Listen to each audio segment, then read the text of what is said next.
বন্ধুরা, আজ 15ই নভেম্বর শুক্রবার। তো এই মুহূর্তে আমরা জেনে নেব আলিপুর আবহাওয়া দপ্তর কি আপডেট দিল আগামী কয়েকদিনের। তো আবহাওয়া দপ্তরের পূর্বাভাস আগামী 2-3 দিনের মধ্যেই সর্বনিম্ন তাপমাত্রা অনেকটা কমবে, তবে চলতি সপ্তাহের শেষের দিকে শীত অনুভব হবে। কলকাতা সহ গোটা দক্ষিণবঙ্গেই শীতের প্রবেশ ঘটবে। আবহাওয়া দপ্তর সূত্রে খবর, আজ বৃষ্টি হবে না দক্ষিণবঙ্গের কোনো জেলাতেই। সর্বত্র শুকনো আবহাওয়ায় থাকবে দক্ষিণবঙ্গ জুড়ে। আপাতত দক্ষিণবঙ্গের কোনো জেলাতেই বৃষ্টির সম্ভাবনা থাকছে না আগামী 3 দিনের মধ্যেও। তবে আজ থেকে তাপমাত্রা স্বাভাবিক বা তার নিচে নামতে পারে। বিশেষ করে পশ্চিমাঞ্চলের জেলাগুলিতে তাপমাত্রা খুব তাড়াতাড়ি নামবে।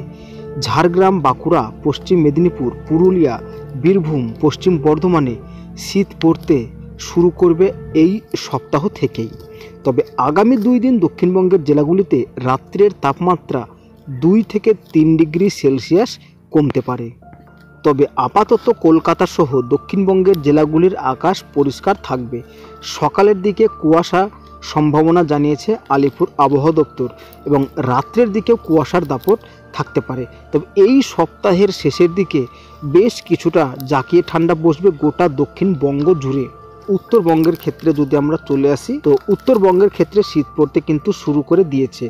তবে আজ পার্বত্য জেলা অর্থাৎ দার্জিলিং এবং কালিম্পংয়ের কিছু কিছু জায়গায় সামান্য বৃষ্টিপাতের সম্ভাবনা রয়েছে।